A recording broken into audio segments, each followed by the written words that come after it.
Hello student, welcome to O2N Digital Education. Myself Amit नागर, science teacher.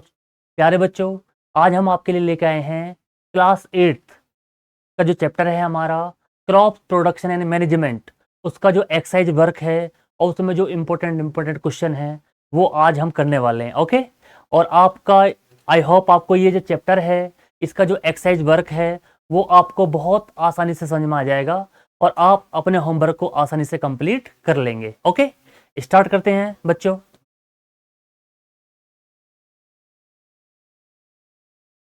Okay, हमारा पहला question है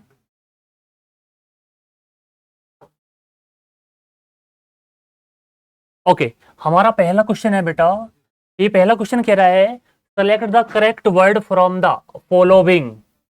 select the correct word from the following list and fill in the blanks. यानी कि हमें यहाँ पर कुछ वर्ड दिए हुए हैं और हमें क्या करना है, उन वर्डों को सेलेक्ट करना है और सेलेक्ट करके हम उसे क्या करेंगे, फिल इन द ब्लैंक्स। जैसे हमारा है फ्लॉट, दूसरा है हमारा कौन सा, वाटर, तीसरा है हमारा आपका न्यूट्रिएंट और चौथा है हमारा कौन सा, प्रीपेशन। तो यहाँ पे हमारे जो फिलअप्स दिए हुए हैं, अब हम वन बाय वन करके इनको हम क्या करेंगे, फिल करेंगे। ओके, तो पहला क्वेश्चन है हमारा पहला वाला, ये कह रहा है the same kind of a plant grow and cultivate on a long large scale at a place is called. ये मैंने आपको पहले ही क्लास में बताया था कि अगर सेम काइंड के जो प्लांट हैं वो एक लार्ज स्केल पर कल्टीवेट किए जाते हैं तो उनको हम क्या बोलते हैं, क्रॉप्स। उसे हम क्या बोलते हैं, क्रॉप्स बोलते हैं बेटा। तो इसका जो जो फिल इन द ब्लैंक्स है, इसमें जो पहला ऑप्शन आने वाला है वो सबसे पहले हमारा कौन सा है, क्रॉप्स। तो इसमें आप भरेंगे क्रॉप। वो हमारी क्या होती है, क्रॉप होती है।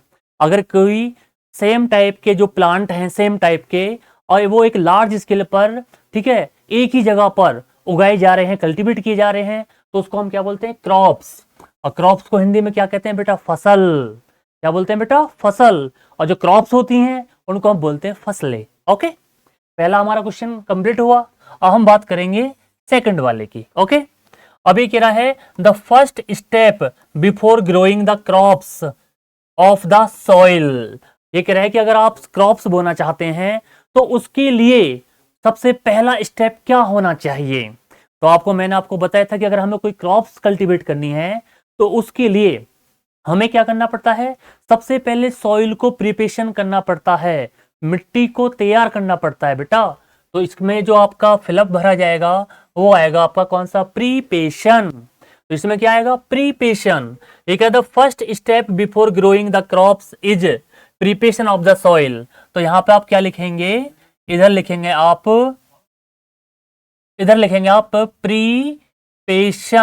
प्रीपेशन लिखेंगे बेटा, प्रीपेशन। तो आपको पता होना चाहिए preparation of the soil is the first step of growing crop. अगर आप कोई क्रॉप्स उगाना चाहते हैं बेटा तो उसका जो सबसे पहला स्टेप होता है सॉइल को प्रिपेयर करना। सॉइल को क्या करेंगे बेटा, प्रिपेयर करेंगे। Okay, next. अब नेक्स्ट है हमारा कौन सा, सी वाला। अब ये कह रहा है damage seeds would on the top of the water. ये कह रहा है कि जो डैमेज यानी कि जो खराब सीड जो होते हैं, अगर आप उन्हें पानी में डालेंगे तो पानी में डालने पर वो कहाँ आ जाएंगे, ऊपर आ जाते हैं। अगर जो हमारे जो खराब सीड होते हैं आप उन्हें पानी में भिगोएंगे तो वो ऊपर आ जाते हैं। तो उसको हम क्या बोलेंगे, ये कह रहा है the damage seed would on the top of the water. तो इसमें क्या आएगा, फ्लॉट। क्या होगा इसमें बेटा, फ्लॉट, यानी कि वो पानी पर तैरना स्टार्ट कर देंगे। तो ये हो जाएगा आपका कौन सा, फ्लॉट। जो हमारा थर्ड वाला फिल इन द ब्लैंक्स है, इसमें आपका क्या आएगा, फ्लॉट आएगा, फ्लॉट। अब आपको पता होना चाहिए ये हमारा कौन सा था, पहला वाला, ये हमारा कौन सा है, सेकंड वाला, और ये जो हमारा था ये है हमारा कौन सा, थर्ड वाला। ओके, तो ये कहना चाह रहा है damage seeds would float on the top of the water. जो खराब सीड जो होते हैं जब आप उन्हें पानी में डिप करते हैं तो डिप करने के बाद वो टॉप पानी के ऊपरली सतह पर आ जाते हैं। ठीक है, तो ये हमारा फिलअप ये था। ओके, अब चलते हैं हम कौन से वाले पे, नेक्स्ट वाले पे चलते हैं बेटा। जो नेक्स्ट वाला है हमारा, ये कह रहा है for growing a crops sufficient sunlight, भाई सीधी सी बात है, अगर आप कोई क्रॉप्स कल्टीवेट करना चाहते हैं तो उसके लिए कुछ मात्रा में तो हमें क्या चाहिए, सनलाइट चाहिए। अगर सनलाइट नहीं होगी तो क्रॉप्स क्या नहीं करेगी बेटा, ग्रो नहीं करेगी। तो कोई अगर आप क्रॉप्स कल्टीवेट करना चाहते हैं तो सफिशिएंट मात्रा में हमें क्या चाहिए, सनलाइट चाहिए। ओके, आप कह रहा एंड इसमें दो फिलअप होंगे आपके, from the soil are essential. तो ये कह रहा है क्रॉप्स ग्रोइंग, ठीक है, for growing a crops sufficient sunlight and, इसमें आएगा आपका कौन सा, वाटर। क्या आएगा बेटा, वाटर आएगा इसमें, वाटर एंड न्यूट्रिएंट। कौन सा बेटा, न्यूट्रिएंट। न्यूट्रिएंट की आवश्यकता होती है बेटा। आपको मालूम है कि जो हमारी बॉडी, अगर हम अच्छी तरह से कुछ खाएंगे पिएंगे नहीं, नरिशमेंट नहीं लेंगे, तो हमारी बॉडी जो है वो ग्रोथ नहीं करेगी, और जब ग्रोथ नहीं करेगी तो सेल में डेवलपमेंट नहीं होगा। इसी तरह से सिमिलरली जो प्लांट होते हैं बेटा, अगर आप उन्हें कोई क्रॉप्स कल्टीवेट करना चाहते हैं तो उनके लिए जो आपकी जो कंडीशन है, सबसे पहले उन्हें क्या चाहिए, सनलाइट। पहले उन्हें क्या चाहिए, सफिशिएंट सनलाइट चाहिए बेटा। दूसरा आपको पता है वाटर, वाटर तो आपको पता है, ठीक है। नथिंग इज, कोई भी चीज हम पानी के बगैर तो हम उनकी कल्पना ही नहीं कर सकते, मालूम है ना। तो कोई भी जो चीज है, आप किसी, आपको पता है, चाहे वो एनिमल है चाहे वो आपका प्लांट है, वो पानी के बगैर सर्वाइव नहीं कर सकता। तो इसी वजह से क्रॉप्स को अगर आप कल्टीवेट करेंगे तो उसे ग्रो करने के लिए पहले किसकी आवश्यकता पड़ेगी, वाटर की आवश्यकता पड़ेगी बेटा। किसकी, वाटर की। ओके, उसके बाद आपका कौन सा, न्यूट्रिएंट। अब न्यूट्रिएंट भी जरूरी है, from the soil are essential. अब मिट्टी के अंदर जो है बेटा न्यूट्रिएंट का होना ही बहुत जरूरी है। और जो न्यूट्रिएंट हमारा होता है, आपको हमें किससे मिलता है मालूम है, आपका मैन्यूर्स, आपका फर्टिलाइजर, और जो हमारा है, जो मिट्टी के अंदर ह्यूमस बनता है। क्या बनता है बेटा, ह्यूमस। तो जो ह्यूमस बनता है उससे जो मिट्टी होती है बेटा, उसमें जो प्लांट होते हैं उससे नरिशमेंट लेते हैं। मैंने आपको लास्ट क्लास में आपको बताया था कि 3 एलिमेंट बताए थे बेटा, एन, पी और के। इनका बहुत ज्यादा रोल है। किसी भी क्रॉप्स को अगर आप कल्टीवेट करेंगे तो ये जो 3 एलिमेंट हैं, इनका बहुत ज्यादा इंपॉर्टेंट रोल है किसी भी प्लांट के लिए, ग्रोथ के लिए। पहला है आपका कौन सा, नाइट्रोजन, और दूसरा है आपका कौन सा, फास्फोरस। एन का मतलब क्या होता है बेटा, नाइट्रोजन, और पी का मतलब क्या होता है आपका, पी का मतलब क्या है बेटा आपका, फास्फोरस, और के का मतलब होता है आपका पोटेशियम। तो आपको पता होना चाहिए कि अगर आप किसी भी क्रॉप्स को कल्टीवेट करना चाहते हैं तो ये जो 3 एलिमेंट है हमारे, इनका बहुत ही इंपॉर्टेंट रोल है, NPK। एन का मतलब नाइट्रोजन, पी का मतलब फास्फोरस, और के का मतलब पोटेशियम। ओके, तो ये हमारा क्वेश्चन कंप्लीट हुआ। अब हम नेक्स्ट स्लाइड पे मूव करते हैं। अब है हमारी नेक्स्ट स्लाइड बच्चों। अब ये नेक्स्ट स्लाइड आपकी क्या है, मैच द फॉलोइंग। अब आपको मैचिंग वर्ड तो आने चाहिए। मैचिंग वर्ड का मतलब क्या है, जिस सेंटेंस का कनेक्शन बिल्कुल दूसरे जो वर्डिंग से है उससे हम उन्हें क्या करते हैं, मैच करते हैं। तो अब यहां देखें, कुछ आपको राइट साइड में दिए हुए हैं और कुछ आपको कहां दिए गए, कुछ लेफ्ट में और कुछ आपका राइट में। अब हमें देखेंगे, पहला ये कह रहा है कि खरीफ क्रॉप्स। खरीफ क्रॉप्स को तो मैंने पहले ही बताया था बेटा कि ये जो खरीफ क्रॉप्स होती हैं वो रेनी सीजन में कल्टीवेट की जाती हैं। तो अब मैंने खरीफ क्रॉप्स के आपको एग्जाम्पल भी बताए थे, ठीक है। तो आप ये कहेंगे खरीफ क्रॉप्स, अगर आपसे कोई पूछे कि व्हाट इज खरीफ क्रॉप्स, तो आप कहेंगे the crops which are cultivate in a rainy season. जो रेनी सीजन में बेटा कल्टीवेट की जाती हैं उनको हम बोलते हैं बेटा खरीफ क्रॉप। क्या बोलते हैं बेटा, खरीफ क्रॉप। अब यहाँ पे इसके एग्जाम्पल मैंने आपको बताया, जो खरीफ क्रॉप होते हैं वो आपको पता है रेनी सीजन में कौन बोया जाता है, पैडी एंड आपका मेज। पैडी आपका क्या होता है बेटा, धान, जिसको हम मूंजी बोलते हैं। तो क्या बोलते हैं बेटा, मूंजी। और जो मेज हमारा होता है, मेज हमारा होता है मक्का। पॉपकॉर्न खाते होंगे ना बेटा, पॉपकॉर्न किससे बनती है, मक्का से तो बनती है। ओके, अब है दूसरा हमारा रबी क्रॉप्स। अब रबी क्रॉप्स कौन सी है, a crops which are cultivate in a winter season. ऐसी क्रॉप्स जो हमारे विंटर सीजन में कल्टीवेट की जाती है, उसी को तो बोलते हैं बेटा कौन सा, हम रबी क्रॉप्स। अब रबी क्रॉप्स आपको मालूम होना चाहिए कि जो आपका अक्टूबर नवंबर में कल्टीवेट की जाती है। सर्दियों में कौन कौन सी क्रॉप्स बोई जाती हैं, तो मैंने आपको बताया था, ठीक है। तो जैसे हमारा गेहूं होता है, तो ये देखा दे रखा है हमारा, इसका एग्जाम्पल आपका कौन सा, व्हीट और ग्रेम एंड पी। आपको मालूम है आपका जो गेहूं होता है, दूसरा हमारा जो चना होता है, और तीसरा हमारा पी जो आपका मटर होता है। आपको मालूम है ये तीनों जो क्रॉप्स हैं वो विंटर सीजन में क्या की जाती हैं, कल्टीवेट की जाती हैं। इसलिए किसके एग्जाम्पल्स हैं हमारे, ये हमारे एग्जाम्पल्स हैं बेटा रबी क्रॉप्स। किसके एग्जाम्पल्स हैं, रबी क्रॉप्स के एग्जाम्पल्स हैं। ओके, नेक्स्ट थर्ड है हमारा chemical fertiliser, urine and a plant waste. Chemical fertiliser, अब आपको मालूम है केमिकल फर्टिलाइजर जो होते हैं, केमिकल का मतलब होता है जो क्या है, ह्यूमन एफर्ट के द्वारा प्रिपेयर किए जाते हैं फैक्ट्री वगैरह में। तो आपको पता है फर्टिलाइजर का नाम आते ही हमारे दिमाग में एक वर्ड आता है, जैसे यूरिया। यूरिया होता है ना बेटा, तो यूरिया हमारा क्या है, फर्टिलाइजर है। यूरिया हमारा क्या है, एक फर्टिलाइजर है।